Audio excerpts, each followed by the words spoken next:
आजच डाउनलोड करा आणि तुमच्या आवडत्या मालिकांचा आनंद लुटा। अरे अरे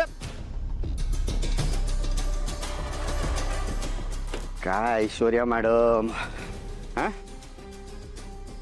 गाडी पुन्हा बिघडली, काय झालं काय? बघा, चेक करा काय झालंय। करतो करतो करतो। आजकाल तुझी अपॉइंटमेंट मिळणं खूप जास्त डिफिकल्ट झालंय दादा।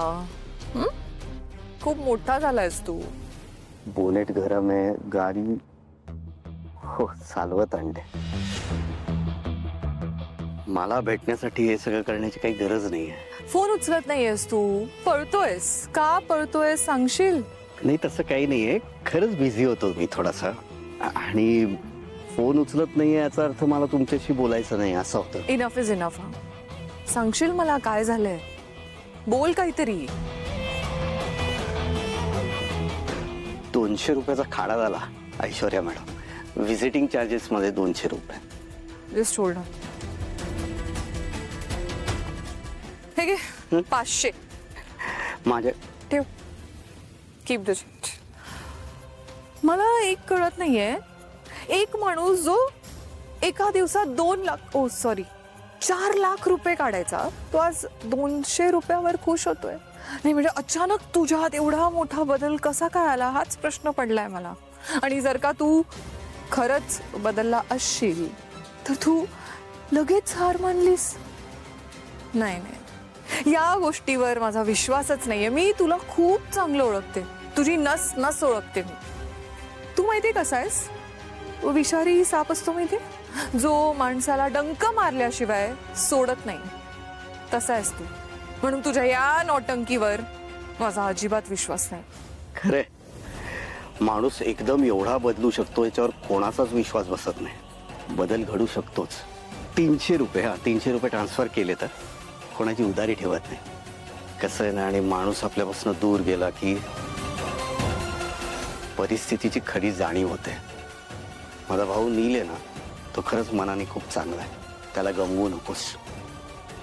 नाही, हे माझी वाक्य नाही आहेत, मला माझ्या गुरूंनी योग्य तो मार्ग दाखवला आणि मी त्याच्यावर जायला लागलो, म्हणून मी सुधारलोय, बाकी काही नाही। तुम्ही एक का नाही करत? माझे जे गुरुजी आहेत ना, ज्यांनी मला मार्ग दाखवला, त्यांच्याकडे का नाही येत? आज त्यांचं प्रवचन आहे, तुम्ही येऊ शकता माझ्यावर। हॅलो, मला या सगळ्या फालतूगिरीची गरज नाही आहे। सुधारायची गरज तुला आहे ना, डोकं तुझं ओपन व्हायची गरज आहे, माझं नाही। तू सुधारलास ना, तुला मिळाला ना तुझा मार्ग, जा त्या मार्गावर, या आता। हो हा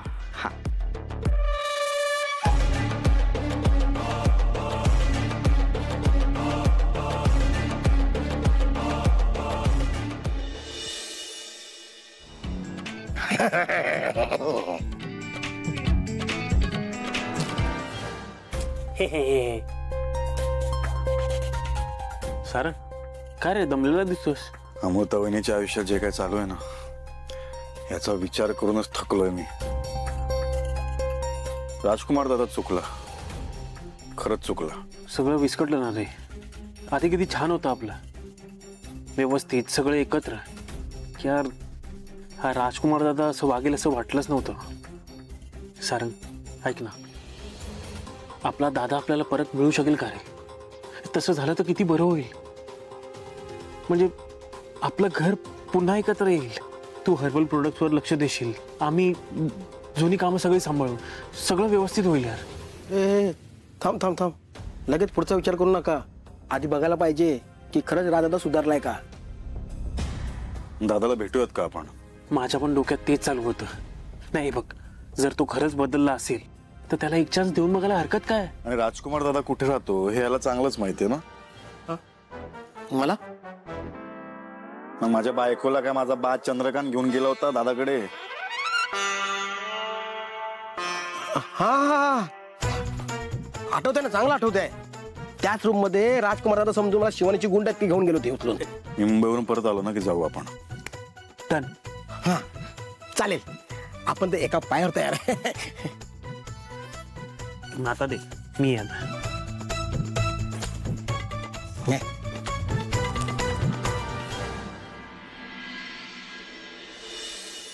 हा आज मीटिंग आहे त्यांच्यासोबत, मी बोलतो. हो हो हां चालेल ना. हां हां हां हां हां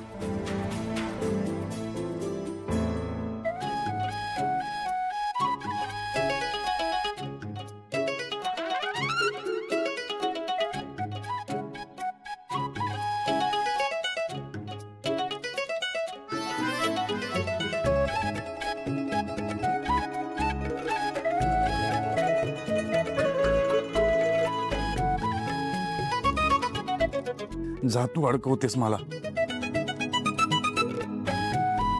मग अडकायचं नाही असं ठरवा ना.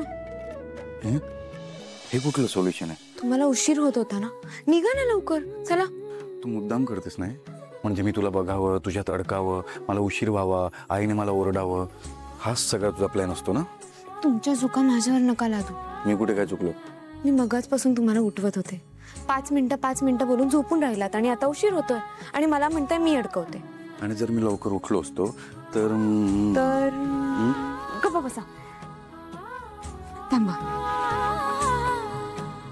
आता हे काय? हा घ्या रुमाल आणि हा एक शर्ट. शर्ट? अगं शर्ट कशाला? संध्याकाळी येणार आहे मी परत. तरी गरजेच्या वेळी एखादा शर्ट असावा. काही योजा नाहीये, ठेवा गाडीत.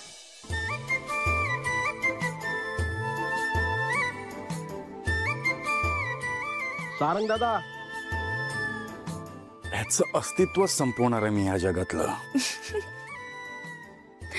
बरं आहे का, मी तुमच्यासाठी कोथिंबीर वडी केली आहे, डब्यात भरून देते. मला गोड हवंय. शिरा बनवते. आलेच. शिरा नको, स्वतःला डब्यात पॅक करणं दे मला. चालेल, पण एवढा मोठा डबा नाही आपल्याकडे. माझी बायको कॉमेडी करते.